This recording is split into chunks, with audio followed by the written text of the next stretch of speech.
자, 모의고사 9강에 보시면, 자, 1, 2번에서 지금 뭐가 나왔냐면 장문이 나왔습니다. 이 장문이라는 것은 글쓰기가 되는 거니까, 자, 글쓰기의 그 상황 내지 주제를 먼저 파악을 해야 될 거예요, 지금. 그래서 장문 상황은 동그라미 지역 신문에 여기다 청소년 문제와 관련해서, 자, 주장하는 글을 쓰기 위해서.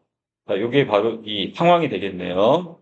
자, 그래서 이 아랫부분에 봤더니, 자, 내용은 지금 최근 감염병이 또 유행을 한대요. 지금 요새 그 코로나 다시 또 유행하는 것처럼. 자, 그래서 이때 이 청소년을 위한 어떤 감정 관리 이 프로그램을 확대 실시하자 이런 주제로 해가지고. 자, 그래서 지금 글쓰기를 한 것 같은데. 자, 앞에 부분에 지금 자, 어때 현재 우리 지역에 청소년의 감정 관리를 위해 전문 상담 기관을 운영하고 있고, 이를 근거로 해가지고 이제 이런 프로그램은 이제 더 확대할 필요가 없어. 이렇게 이제 반론을 제기하는 사람이 분명히 있을 거란 말이죠. 자, 하지만, 자, 거기에 다시 반박을 합니다. 기존의 감정관리 프로그램은 소수의 청소년만을 대상으로 하고, 전문적인 상담 활동만으로 시행된다는 한계점이 좀 있죠. 자, 그래서 지금 청소년들이 요새 어떤 여러 가지 불안증이 되게 많단 말이야. 질병도 있지만 뭐 성적이나 진로 이런 것 때문에. 그런데 지금 운영되고 있는 이 프로그램을 가지고는 안 되니까 이걸 좀 더 확대하자. 이런 내용이고요. 자, 이게 1번하고 연결되는 부분인 것 같아요. 자, 1번에서 아까 우리가 초고에서 가장 적절한 것은 주장에 대해 예상되는 반론에 대해 또 반박을 했다 그랬는데 바로 여기 그 꺾기가루 부분이 있죠? 이게 답이 될 겁니다, 지금. 자, 그래서, 아니, 이미 이 관리, 어떤 나름대로 이런 프로그램이 있는데, 굳이 왜 이걸 확대 실시하지? 자, 그 이렇게 이제 반박을 하는 사람이 있을지 모르지만 다시 재반박을 하게 되는 거예요. 자, 그리고 아랫부분에서 이 감정관리 프로그램이 어떤 목표가 있대요? 이 청소년이 자신의 감정을 알아차리고 이해함으로써 이 상황에 따라 감정을 조절할 수 있도록 돕는 목표로. 자, 이런 프로그램을 운영을 하는데, 자, 크게 두 가지를 봅니다. 하나는 실시 대상을 좀 확대시킨다는 거. 자, 그리고 또 한 가지 활동 내용도 좀 더 다양화시키는 것. 자, 이 두 가지에 대해서 세부적으로 논의가 되겠고요. 자, 아랫부분은 전체 내용에 대한 요약이 보이네요. 청소년 문제에 적극적으로 대응하고 청소년이 심리적으로 이 건강한 청소년기를 보낼 수 있도록 이 대상을 모든 청소년으로 확대하여 이 감정 관리 프로그램을 실시해야 한다. 이게 바로 글쓴이의 주장이라 보시면 되겠습니다. 자, 여기까지 해서 1번 내용은 정리 마치겠고, 자, 2번은 자, 각각이 기억 부분에서 어떤 문제 해결에 대한 이야기, 대상 확대, 그다음 마지막 내용 다양화까지 이렇게 세 가지를 봤는데, 자, 가는 무슨 내용이었어요? 자, 전체적으로 학생들이 지금 이 무기력증을 느끼는 청소년들이 증가하고 있다는 내용. 근데 아직까지 고위험군 학생들이, 자, 여기가 여기 상담 경험이 거의 없나 본 것 같아요. 반 이상이. 자, 그 다음에 학술지 논문에도 보면, 자, 여기에서 지금 청소년들이 그 부정적 감정을 유발하는 환경에 자주 노출되게 되면 뇌 성장에 지금 장애가 된다 이런 내용이 그런 자료입니다. 자, 그리고 마지막 부분에서는 자, 자, 어떤 전문가 상담 면담 내용인데 자, 이 감정 노트 실쓰기를 실시한 학교에서 이 학생들의 그 부정적 감정이 감소되고 학교 생활을 긍정적으로 인식하는 연구 결과가 나왔대. 자, 이런 것도 활용하자 이런 내용 같아요. 자, 답은 여기서 5번이었습니다. 그렇죠? 이 자료 1하고는 상관이 없었기 때문에 이건 빼버릴게요. 자, 여러분 그리고 이제 3번, 4번을 지금 많이 틀렸는데 자, 여기서 여러분들 현대 국어와 중세 문법, 국어 문법을 같이 연결시켜 놨어요. 자, 그래서 여러분들이 일단 중요한 거는 이 중학교 3학년 때 꼭 해야 될 것은 현대 문법. 이걸 좀 탄탄하게 이렇게 다져 놓으면 그다음에 여기에다가 지금 중세 문법을 붙여도 크게 어려움을 못 느낄 거란 말이야. 여러분 지금 이미 이 조사까지는 다 끝나 있는 상태입니다. 기존에 있는 학생들은 지금 그쵸? 자, 가볼까요? 자, 먼저 격조사라는 게 있대요. 일정한 자격을 나타내는 조사다. 그래서 이거 줄여서 격조사. 그 앞에다 뭐 붙일 수 있죠? 자, 주어를 나타내는 주격조사, 목적어를 나타내는 자격을 나타내는 목적격 조사, 뭐 서술격 조사 이렇게 얘기를 하는 거예요 지금. 자, 그래서 자, 현대 국어에는 주격조사 이 가가 있고, 자, 목적격 조사의 을을이 있네요. 자, 그리고 자, 관형격 조사의 의가 사용되지만 이 중세 국어에는 문문 환경에 따라서 주격, 목적격, 관형격 조사가 다양하게 형태가 달랐다는 얘기죠. 다양한 형태를 취했다 이런 얘기인데, 자, 주격 조사 봅니다. 주격 조사 2만 사용했는데 그때 가가 없었대요. 중세에는. 그러니까 중세라는 건 언제를 얘기하는 거야? 자, 우리가 보통 그 고려의 건국부터 해가지고 임진왜란 전까지 이때를 우리가 중세 국어라고 해요. 특히 우리가 여기서 이야기하는 것은요. 그 보통 뭐 임진왜란까지 세종대왕이 우리 훈민정음을 만들었죠. 그때부터 해서 훈민정음 때까지 보통 이라는 주격 조사를 사용했는데, 자, 앞말이 자음으로 끝났을 때는 이렇게 동그라미가 붙은 이를 썼나 봐요. 자, 그리고 이를 제외한 나머지 모음으로 끝날 때는 자, 이를 붙여서 썼고, 이렇게. 그 다음에 이로 끝났을 때는 여기다 더 이상 못 붙이니까 주격 조사를 표기하지 않고 자, 생략을 했답니다. 자, 예문해 보이네요. 자, 이렇게 볼까요?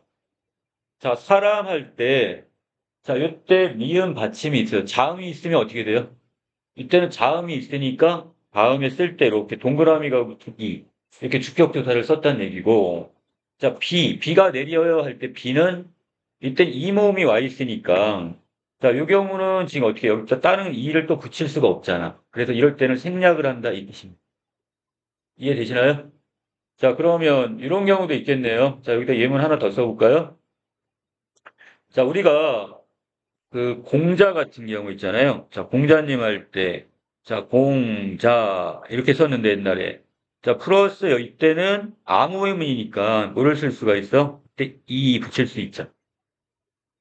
자, 이 모음이 아닌 나머지는 짝대기 이만 붙일 수 있다고 했잖아. 동그라미가 없는 이를 붙이니까. 그럼 이때 실제 얘는 표기를 어떻게 하고 공, 제. 자, 이렇게 쓰고 우리가 해석을 할 때는 공자가 이런 식으로 해석을 했다는 얘기예요. 지금. 자, 중세 국어에는 뭐가 없었다? 가라는 주격 조사가 없다 보니까 이의 형태가 이렇게 앞에 자음으로 끝났느냐, 모음 중에 이 모음이 왔느냐 아니냐 여기에 따라서 형태가 이렇게 세 가지가 달랐다는 뜻입니다. 자, 그 다음에 아래 내려갑니다. 자, 목적격 조사도요. 자, 랄을. 자, 이따 여기 있는 요것을 우리가 읽을 때 자음 아래 붙이는 아다 그래서 아라고 읽습니다. 그러면 랄이 되겠네요. 자, 그래서 이때 같은 경우 앞에 자음이 다음으로 끝나 받침이 있는 체언하고 결합을 할 때는 알이나 르를 썼고요. 자, 모음으로 끝날 경우는 랄르를 썼답니다. 자, 더 나가서 앞말의 음성이 자, 여기서 모음이 양성. 자, 여기 이렇게 제가 써드렸는데 아래 아 또는 아 우와 같은 양성 모음이 왔을 때는 아니나 라를 썼고요. 음성 모음이 어떤 거? 우와 같은 모음이 오면 이때는 을이나 늘을 썼다. 현대 국어는 이렇게 복잡하지 않죠? 지금 이 두 가지 받침이 있느냐 없느냐로 구분하는데 옛날에 이게 양성 모음이냐 음성 모음이냐에 따라 달랐던 것 같아요. 자, 여기 예문을 이렇게 정리해 놨습니다. 자, 마잠 이렇게 받침 잠으로 읽는데 자, 이때 같은 경우 일단 뭐가 왔으니까 자음 받침이 있습니다. 그리고 뒤에 뭐가 왔어요? 그러니까 알을 써야 되는데 알이냐 을을 써야 되느냐 그건데 마잠의 잠이 오기 때문에 양성 모음으로 아로 끝났으니까 얘도 알 이렇게 왔죠. 하나 더. 자, 구름이란 단어는 받침이 있어요. 자, 얘도 알이나 을을 써야 되는 경우인데 구름의 름이 음성 모음이니까 얘도 뭘 쓰는 거야? 으라는 음성 모음이 맞다 이 뜻이에요. 자, 하나 더. 자, 너라는 단어가 있네요. 자, 이때 너 받침이 있어요, 없어요? 자, 받침이 없네요, 지금. 이렇게 너. 자, 어가 왔는데, 자, 이때 그러면 늘이나 라를 써야 되는 상황인데, 이게 어가 음성이야, 양성이야? 어는 음성 모음이죠. 그래서 으라는 음성을 쓴 겁니다. 그래서 너르리니. 이거 이해되시나요? 네? 자, 그 다음에 밑으로 내려가 볼게요. 관형격 조사, 여러분, 이 문제로 지금 4번 문제가 나온 것 같은데, 자, 관형격 조사의 경우는, 자, 세 가지 형태가 있답니다. 어떻게? 에나, 의를 붙이거나, 또 하나는 시옷을 붙이는 경우가 있답니다. 자, 그래서 우리가 에, 의는 언제 붙이는 거냐? 사람이거나 동물일 때 뭐를 쓴다? 에나 의를 쓰고, 자, 시옷은, 자, 어떨 때 사람이면서 높임의 대상이거나, 또 하나는 사람도 아니고 동물도 아니고, 꽃 같은 거는 사람도 아니고 동물도 아니잖아요. 자, 그런 경우는 이렇게 시옷을 붙여서 썼답니다. 자, 오른쪽에 볼게요, 그럼. 남의, 벌의처럼, 자, 이때 남이라는 건 사람이니까, 자, 이때 여기에다가 에라는 지금 이렇게 양성을 맞춰서 이걸 썼고요. 자, 거기에 비해서 벌은 동물이잖아요. 자, 그래서 이때 곤충 같은 것들, 자, 이것도 이렇게 의를 썼습니다. 자, 부처는 지금 뭐가 되는 거고, 자, 높임의 대상이죠. 자, 그래서 이때는 시옷을 썼다, 이렇게 보시면 됩니다. 자, 그럼 이거 가지고 이제 문제에 접근해 보시면, 자, 3번에서는 지금 중세 국어에서 앞말이 모음으로 끝나면 예 없이 주격조사 이를 사용한 게 아니라 어떤 경우에 이 모음일 때는 붙일 수가 없으니까 이때는 생략시킨다고 그랬죠? 자, 그래서 자, 이렇게 이는 이렇게 써놓으세요. 이 모음이 왔을 때는 자, 이때 주격조사를 어떻게 한다? 생략을 시킨다. 이렇게 좀 정리해 놓으시면 되겠습니다. 자, 그 다음에 자, 이거 3번 틀린 친구 몇 번 써놨을까요? 보다. 아까 또 3번 틀렸는데. 자, 5번에 가볼게요. 자, 중세국어에서 앞말의 모음이 양성 모음. 자, 마, 잠. 뭐만 보는 거야? 자, 여기 자, 마는 볼 필요가 없어요. 그냥 뒤에 있는 잠만 보면 돼요. 잠에 이거 아가 쓰였으니까 양성 모음이 맞고요. 자, 그리고 자음으로 끝나 있잖아, 지금. 자, 여기 미음의 그럴 때는 어떻게 써요? 아를 쓰는 것.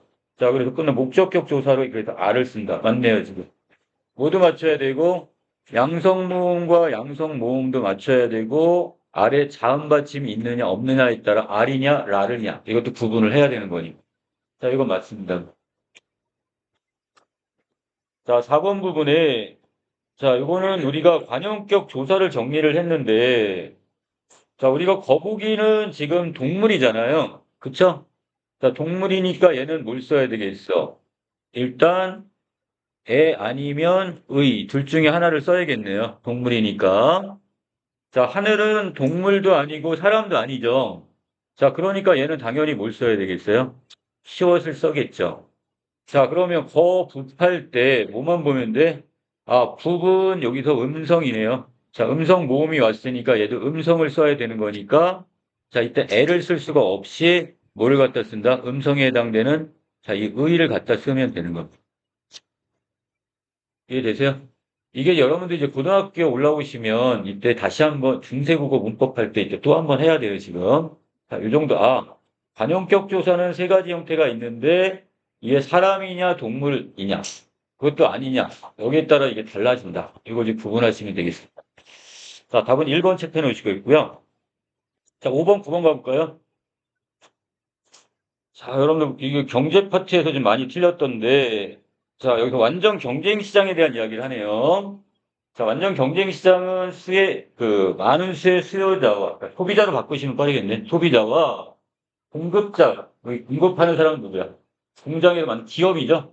그러니까 사이에 동질적인 상품이 거래되는 시장으로 다른 기업의 시장 진입을 막는 진입 장벽이 없어서 자, 누구나 들어와 경쟁할 수 있는 시장 구조를 완전 경쟁 시장이라고 한답니다. 자, 거기에 비해서 자, 독점 시장이라는 것은 비슷한 대체제. 대체제란 대신할 수 있는 재화나 상품이 없어가지고 자, 이때 재화를 한 기업이 독점적으로 공급하는 극단적인 시장.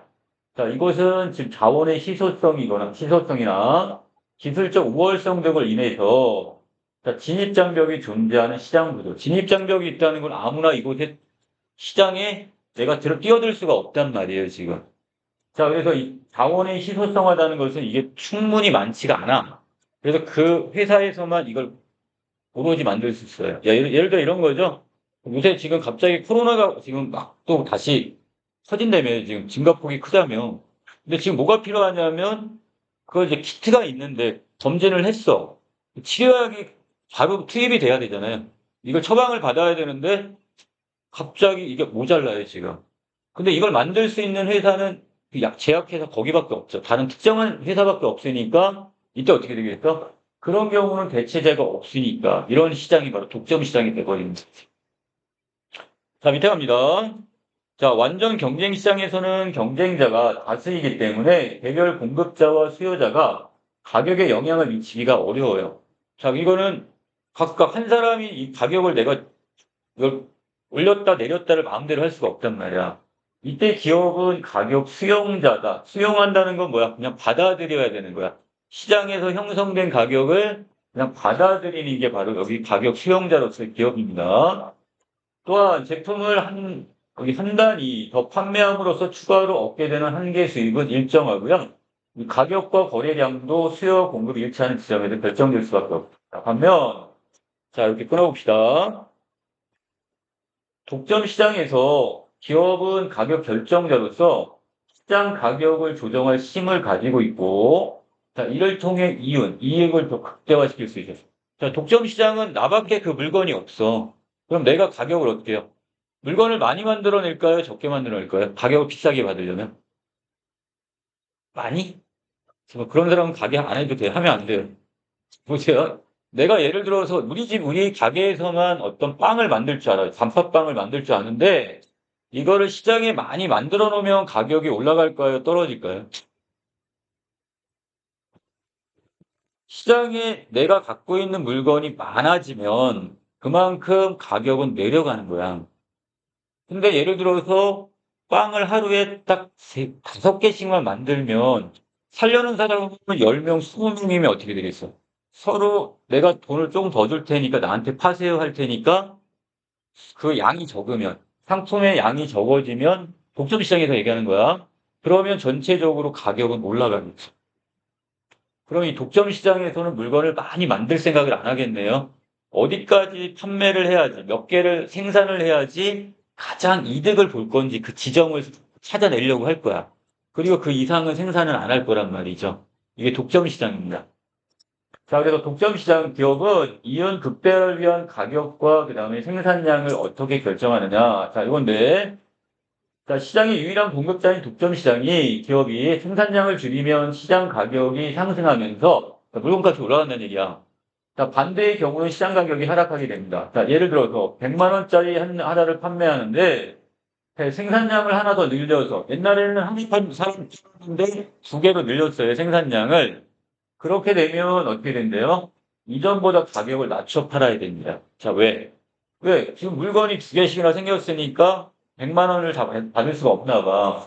이때 가격을 90만 원이라 한다면 총 수익은 180만 원밖에 안 되겠네요. 아까 하나 팔았을 때 얼마였어?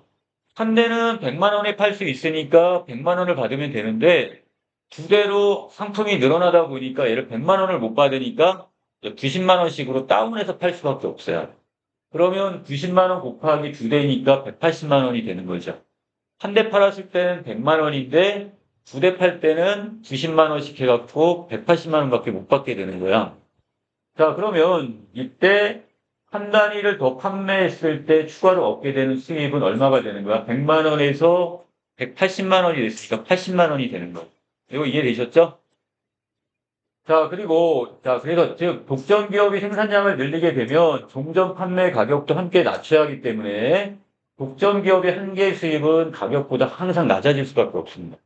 물건을 많이 만들어서 시장에 내놓을수록 어떻게 된다? 한계 수입은 더욱 낮아집니다. 가격보다 항상 낮게 책정될 수밖에 없다. 이 뜻이 되는 거지. 자, 이 한계 비용이란 개념, 제품을 한 단위로 생산할 때 추가로 드는 비용이 바로 한계 비용이 되겠고요.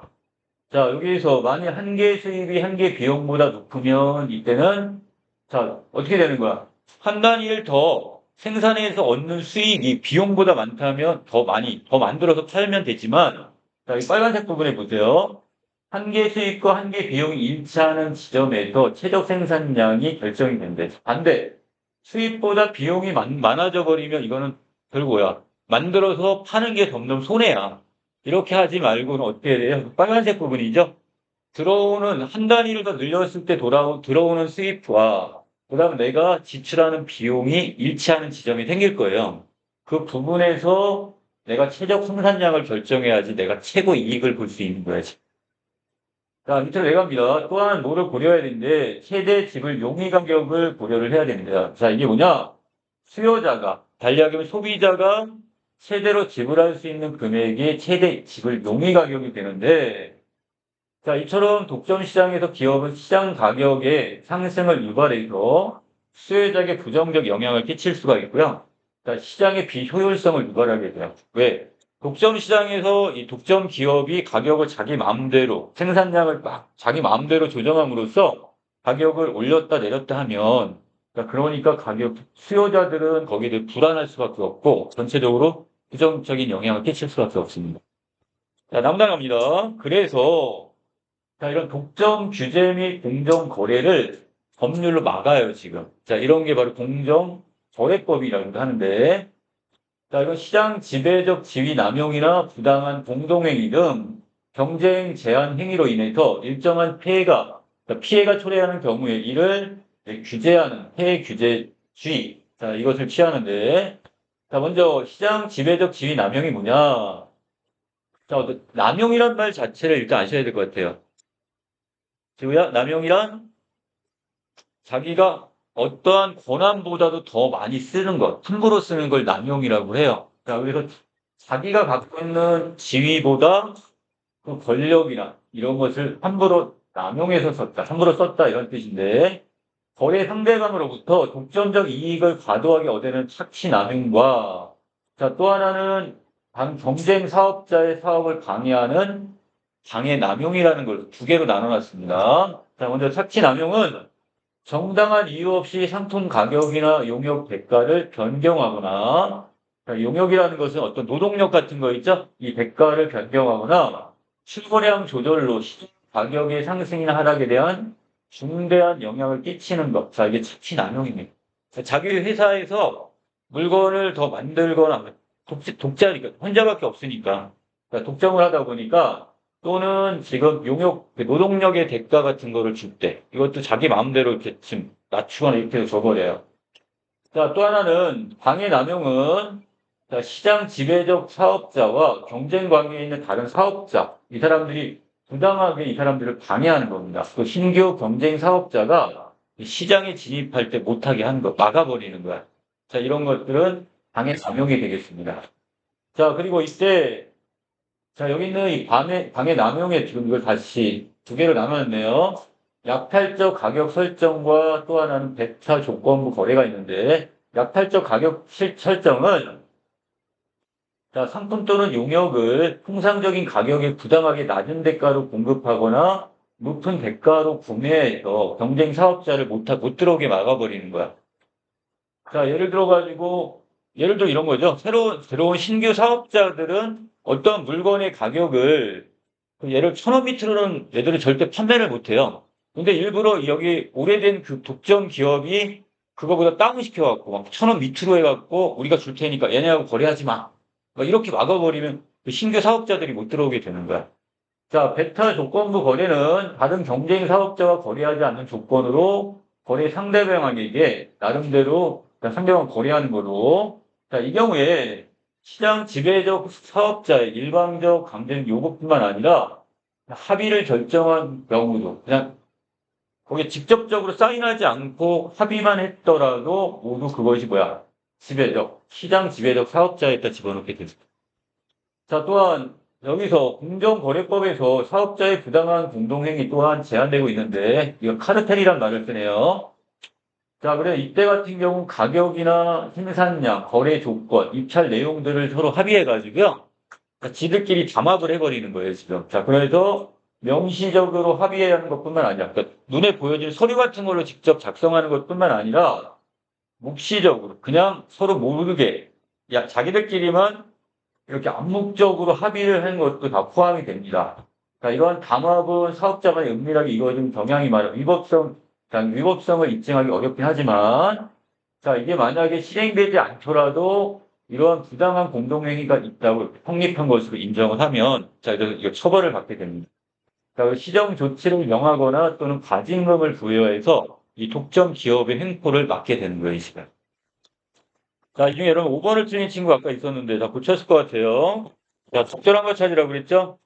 자, 여기 4번은, 자, 가에서는 독점 기업의 이윤 추구 방법. 어떻게 한다고 그랬어?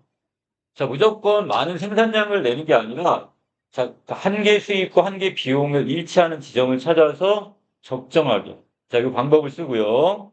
자, 공정한 거래를 저해하는 행위들이 있는데, 자, 여긴 크게 두 가지로 나눠서 그걸 다시 또 세부적으로 다시 나눠놨습니다. 답은 4번 이렇게 보시면 되겠습니다. 자, 6번은 아까 다 맞춘 것 같아요. 그래서 완전 경쟁 시장과 독점 시장이 있다면, 자, 기업에서는, 자, 5번이 답이 되겠죠? 자, 여기서 미연보다 기업의 시장을 지배하는 힘이 큰 거는 예를 들어 독점 시장. 여기가 지금 가격을, 자, 이 아까 그 완전 경쟁 시장은 가격 수요자라고 그랬어요. 그냥 수용자. 그냥 받아들이지만 독점 시장은 누가 그 독점 기업이 가격을 생산량을 조절해가지고 가격을 조절할 수 있기 때문에 자, 여기서 지배력을 갖는 건 니은 입장이에요. 자, 아까 7번 틀린 친구들 오늘 요 독서는 꼭 반드시 이해하고 가시라고 했어요. 자, A를 바탕으로 했을 때 이 중에 적절치 않은 건데, 자, 그림은 가상의 독점 기업, 일단 독점 기업에 대한 이야기네요.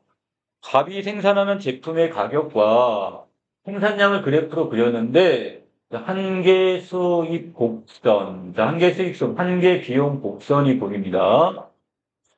자, 이 한계 수입 곡선은 노란색, 그 다음에 한계 비용 곡선도 여기 P1의 이 노란색 부분이 자, 두 개가 만나는 지점에 여기서 이렇게 뭐 결정이 날 것 같은데, 자, 그런데 이때 한 단위의 변화에 따른 총 수입과 총 비용의 변화를 보여주고 있대요.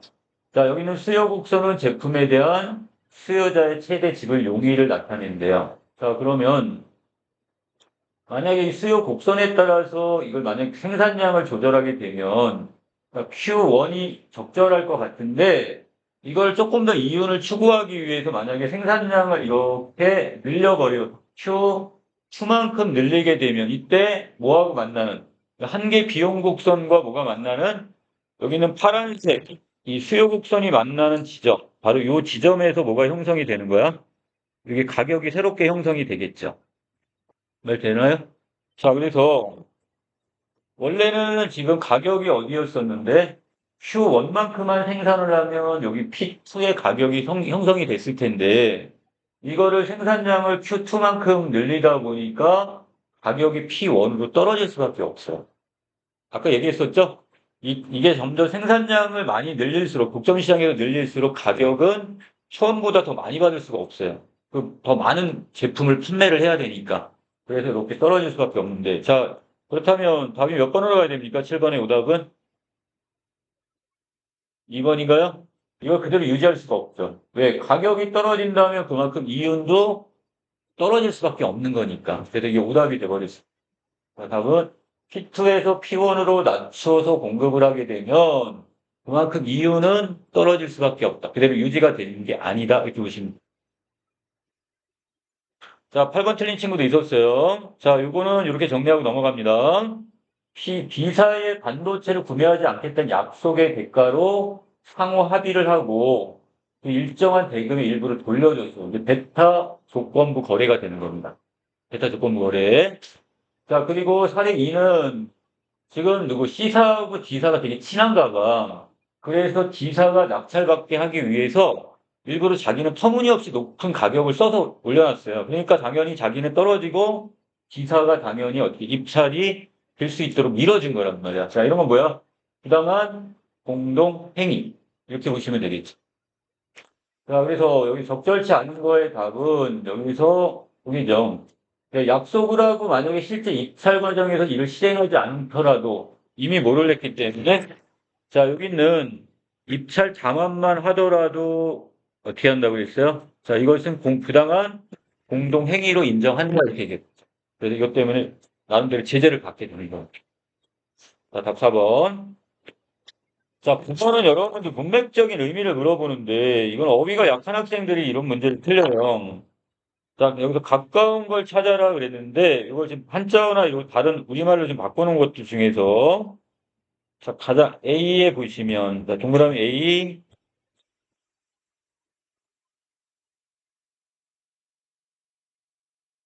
자, 어디 갔습니까? A가. 여기네요. 자, 자, 이런 여러 가지 경우 등으로 인해 일정한 폐해가 초래되는 경우에는 이를 규제하는 폐해 규제주의를 취하고 있다. 어떤 행동이나 제재, 이런 것들을 취한다, 이런 뜻인데, 자, 여기도 마찬가지. 보시면 어떠한 태도를 취하다와 같이 또 연결시키는. 자, 10번, 12번입니다. 자, 여러분들 이왕의 만보라는 작품이 지금 있는데요. 자, 밑에 힌트가 있나 볼까요? 자, 여기 안타깝게도 힌트는 따로 안 줬고, 여기 있습니다. 자, 가작품에 보시면, 여러분들 그 본문을 먼저 보시는 거 아니라고 했어. 모의고사는 꼭 반드시 밑에 거기에 창작 배경이 있으면, 자, 이걸 힌트로 얻어라. 자, 12번은 지금 반구적이라는 태도. 자, 이걸 먼저 설명하고 있습니다. 어떤 상황에 문제가 생겼을 때 혹시 그 이유가 내가 뭔가 잘못하지 않았나? 나를 돌이켜본다. 이게 반구적이래요. 자, 그리고 이것은 지금 수동적이고 비관적 감정이 아니라 문제를 해결하기 위해 성찰하는 능동적이고 긍정적 감정이라고 표현했어요. 자, 그 중에서 바로 이번에 힌트가 가해 화자는 학자로서 목표한 학문적 경지에 도달하지 못했어. 자, 그래서 여기는 바로 개인적 상황의 생각이 담겨 있고, 나의 글쓴이는 그러니까 식민지 현실이라는 공동체 상황에서 자신이 추구하는 삶에 대한 방향을 찾지 못해서, 이거 부끄러워하고 있답니다. 그럼 우리가 여기서 찾을 것. 가해 작가는 지금 학문적 성취를 바라는데 이루지 못한 아쉬움, 그 반성. 나에서는 일제강점기. 자, 윤동주라는 글쓴이죠? 자, 이 사람이 자신의 삶의 방향을 찾지 못한 거에 대한 부끄러움을 나타내고 있다. 자, 가볼게요, 그럼. 자, 제목이 만보예요. 자, 늦을 만자니까 해가 저물녘. 자, 늦은 저녁에 혼자 산책을 하는 거예요. 산보. 자, 산책을 하면서 무슨 생각이 담겼네, 지금.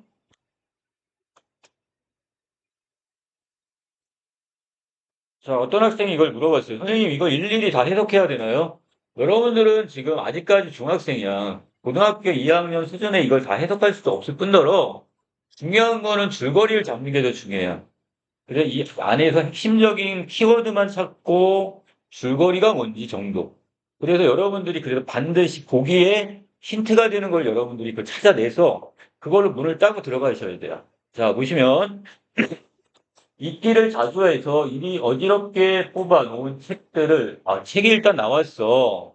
아까 우리 학문 성취하고 관련 있다고 그랬죠. 그럼 시적하자는 뭐 하는 사람? 뭔가 학문을 하는 사람 또는 지식인 이 정도만 여러분들이 끄집어내도 돼요. 자, 열심히 지금 책들을 이렇게 흩어놓은 걸 또 다시 정리하자니 해는 문득 서쪽으로 기울고 있답니다. 해가 지고 있네요. 자, 강무의 숯그림자가 흔들리고, 자, 막대, 지팡이를 짚고 마당 위로 내려왔다고 했으니까, 자, 화자는 지금 나이가 든 것 같아. 젊은 여러분들이 지팡이 짚고 다니는 사람 없잖아. 그러면 여기는, 자, 오랫동안 지금 뭐 했어? 열심히 학문 공부를 했던 사람인 것 같은데, 고개를 들어 구름이 낀 고개를 바라보니 아득히 값짓는 연기가 피어나고 쓸쓸히 들판은 서늘하기만 하답니다. 자, 그 다음에 농삿집 가을 거지 추수가 가까워지는데, 자, 그러면 농사집에서, 농사꾼들은 뭐 하는 거야? 열심히 봄부터 일을 해서 가을이 되어서 이제 추수할 때가 다 됐단 말이야. 자, 그렇다면 뭔가 지금 가을 거지. 뭔가 결실을 맺었죠? 자, 그리고 절구지라는 우물가에 깊은 빛이 돌고 있답니다. 자, 까마귀가 이렇게 돌아오니 계절을 무르익었고, 자, 해오라기, 백로는 지금 한쪽에 우뚝 서 있네요. 내 인생은 홀로 뭘 바라고 있는 것인지. 자, 소망이란 뜻이에요. 소망이 오래도록 풀리지 않았어요. 자, 아까 우리 보기 부분에서 미리 우리가 눈치를 챘어요. 이 사람의 소망은 뭐였어? 뭔가 학문적인 성취를 이루는 건데, 자, 그게 아무가 안 된다고요. 나이가 들었는데도 자기가 원하는 학문적인 그 수준에 도달하지 못한 것. 이게 늘 아쉽다고 느끼나 봐. 자, 그러면 화자와 여기는 농사지의 이 사람들하고는 어때요? 서로 대비가 된 거예요. 대조가 되죠. 자, 이 사람들은 1년 동안 열심히 일해서 추수를 하고 삶의 결실을 얻었는데, 자, 여기는 시적 화자는 열심히 공부를 하고도 학문적 성취를 얻지 못했어요, 지금. 자, 밑에 이 회포 털어놓을 사람이 아무도 없고, 이 마음을 털어놓을 사람이 없어서 검은 고만 둥둥 탄답니다. 언제? 고요한 밤에. 자, 밤에 잠을 이루지 못하고, 자, 그래서 검은 거 연주하면서 자신의 마음의 위로를 받고 있는 거예요. 자, 오른쪽, 아니, 나무단 연결합니다. 자, 밤이 되었는데, 자, 시간적 배경은 밤인 것 같은데, 자, 지금 하늘은 짙은 회색을 띠고 있대요. 깜깜하고 별들만 떴네요. 날씨가 오싹오싹 춥답니다.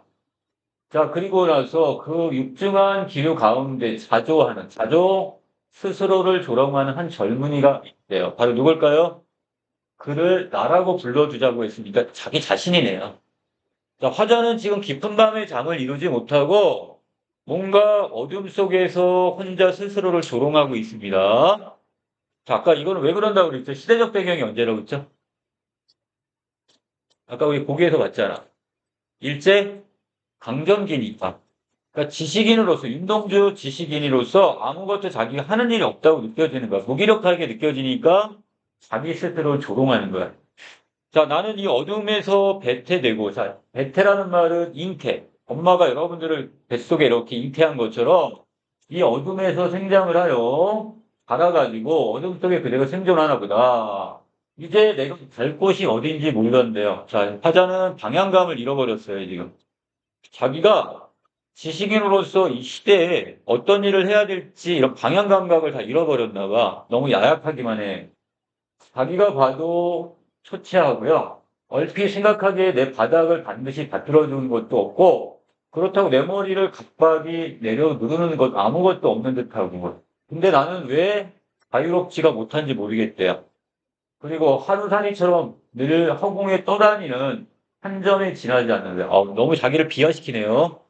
지금 일제강점기의 상황에서 지식인으로서 아무것도 할 수 없는 무기력한 자기 자신을 하루살이했다 비유했습니다.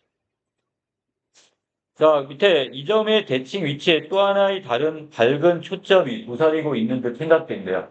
자기가 있는 곳은 어두운 곳이고 그 반대편에 밝은 세상이 있을 거라고 생각을 한대. 자, 하지만 그것을 시잡기에는 나 자신이 둔질, 자기가 너무 둔감한 성질을 갖고 있대. 그러니까 내 마음에 아무런 준비도, 배스코치, 그러니까 계획도 없고, 그러고 보니 행복이란 별스러운 손님을 불러드리기에도 또 다른 한 가닥 지시를 치르지 않으면 안 될까 보다. 그러니까 왠지 행복이란 이거 하나를 불러드리기에도 자신의 어떤 책임이 필요하다고 생각을 해요. 이 밤이 나에게 있어 어릴 적처럼 한낮 공포의 장막인 것은 벌써 흘러간 전설이요. 따라 이 밤이 향락이 쾌락의 도가니라는 이야기도 나의 마음속에서는 아직 소화시키지 못할 돌덩어리에 불과하답니다. 자, 오로지 밤은 나의 도전의 후적, 그냥 어떤 좋은 적수가 되면 그만이라고 생각을 하고요. 자, 그리고 조금 더 내려옵니다. 제너레이션이 뭐야? 세대. 그리고 오늘에 있어서 다만 말 못하는 비극의 배경이라고 했으니까 화자는 자기 자신이 어떤 시대적인 아픔에 갇혀 있다고 생각을 해요. 자, 그리고 이제 조금 있으면 닭이 울겠죠. 자, 그렇지만 새로운 손님 불러온다. 하나 경망스럽게 그리 반가울 것도 없고 자기는 어때요? 지금 너무 암담하기만 하답니다. 자, 한마디로 자신이 너무 어두워. 앞길이 너무 막막하기만 해. 자, 여기 나무강으로 서 있습니다. 자, 중심 소재입니다. 그는 나의 오랜 이웃이고 벗이래요. 누가? 나무를 자기 벗이라고 표현했으니까. 자, 이렇게 사람이 아닌 것을 인격을 부여하는 걸 우리가 뭐라고 했어? 자, 이건 의인법이 되겠죠? 자, 의인법을 쓰고 있네요. 그와 내가 성격이나 환경이나 생활이 공통되는 데가 있어서가 아니라 말하자면 극단과 극단 사이에서도 애정이 관통할 수 있다는 기적적인 교분. 그러니까 어떤 사귄 정의 표본에 지나지 않는데요. 자, 그럼 나무와 나는 지금 성격이 같대요? 반대래요? 극단에 있대요. 서로 반대쪽에 있대요. 나는 처음 그를 불행한 존재로 가소롭게 여겼대. 누구를? 나무를. 나무가 되게 불쌍한 존재처럼 느껴졌나 봐. 자, 그래서 그의 앞에 설 때 슬퍼지고 치근한 마음이 앞을 가리곤 했대. 하지만 오늘날 돌이켜 생각해보니 나무처럼 행복한 생물은 다시 없을 것 같아요. 생각이 바뀌었죠. 예전에는 나무가 참 불쌍해, 불행해, 이렇게 느꼈는데, 지금 생각해보니 나무만큼 행복한 존재가 없다고 생각을 합니다. 자, 왜? 자, 뒷부분에서, 자, 구두매는 이를 비길 데 없는 바위에 늪이 탐탁지 못할 망정, 가양분이 있다고는 어디로 간들 생의 뿌리를 박지 못하면 어디로 간들 생활의 불평이 있겠는가. 칙칙하면 솔솔 솔바람이 불어오고, 자, 또 심심하면 새가 노래도 불러주고, 또 철철하면 한 줄 비가 내리기도 하고, 또 별들과 오손도손 이야기도 나눌 수 있고, 자, 그렇게 나무는 행동의 방향이란 거추장스러운 과제에 봉착하지 않고, 인위적으로든 우연적으로든 탄생시켜준 자리를 지켜 무궁무진한 영양소를 흡수하고, 또 영롱한 햇빛을 받아들여, 자, 손쉽게 생활을 영위하고 오로지 하늘만 바라고 뻗어있는 이것이 너무 행복해 보이는데요, 나무는. 근데 나는 그렇지 못해. 자, 마지막에 갑니다, 그냥. 자, 그래서 친구한테 물어봐도 그 답을 알려주지 않는데, 선배님도. 그래서, 그러면 영리한 나무에게 나의 방향을 물어봐야 될까? 내가 어느 방향으로 가야 올바른 방향인지. 자, 어디로 가야 하느냐? 동쪽이냐, 서쪽이냐, 남쪽이냐, 북쪽이냐. 저 별이 번쩍 흐르고요. 별똥 떨어진 내가 갈 곳인가 보다 하면, 자, 별똥아, 꼭 떨어져야 할 곳에 떨어져야 한다. 그러니까, 나는 어딘가 올바른 방향을 향해 가고 싶은데, 자기 자신은 너무 지금 무기력하고 방향감을 잃고 있다는 거예요. 그건 일제 강점기를 살고 있는 지식인으로서 이게 너무 답답하기만 해요. 근데 이걸 벗어나고 싶은 의지는 있습니다, 지금. 자, 이 중에서 아까 틀린 문제가 몇 번이었을까요? 우리 아까 10번 문제, 가나의 공통점 물어봤죠. 자, 가해는 지금 늦은 저녁에, 그리고 더 밤에, 지금 물 타면서, 검은 거를 연주하면서 자신의 답답함을 이렇게 위로하고 있고, 자, 여기에서는 밤이란 시간에 일제강점기 지식인으로서 자신을 하루살이처럼 비교했지만, 나중에 그래, 나무는 방향감하게 이렇게 불행해 보이긴 했지만, 오히려 자기보다는 더 이렇게 행복하다고 느끼고 있고요. 자기도 뭔가 올바른 방향을 찾아가기를 바랍니다. 자, 그래서 답은 3번 이렇게 붙여놓으시면 되겠어요. 자, 11번 문제에서는 B는 A와 다르게 자연물에 대한 변화된 인식을 제시했다. 아까 B 어디였어요? 여기죠? 처음에는 나무를 가소롭게 불행한 존재로 여겼다. 나중에 행복한 존재로 생각했습니다. 아, 생각이 바뀌었네요. 자, 마지막 문제입니다. 자, 12번에서 아까 우리 반구적이라는 태도는 정리를 했었고, 이 중에 적절치 않은 건데, 자, 고요한 밤에 검은 거를 둥둥 파는 것은 왜 그러는 거야? 자기가 아무것도 이루어지지, 평생 동안 학문을 했는데, 공부를 했는데 이뤄놓을 것이 없다는 생각 때문에, 그것을 마음을 달래기 위해서 검은 거를 연주하는 거지, 타자가 주체적으로 지금 각성하게 되는 원인이라고 합니다. 아니죠? 이건 상관이 없습니다. 그래서 자신을 스스로 반성하고 스스로를 달래는 어떤 행위로서의 검은 거 연주입니다. 자, 답은 2번 이렇게 정리할게요.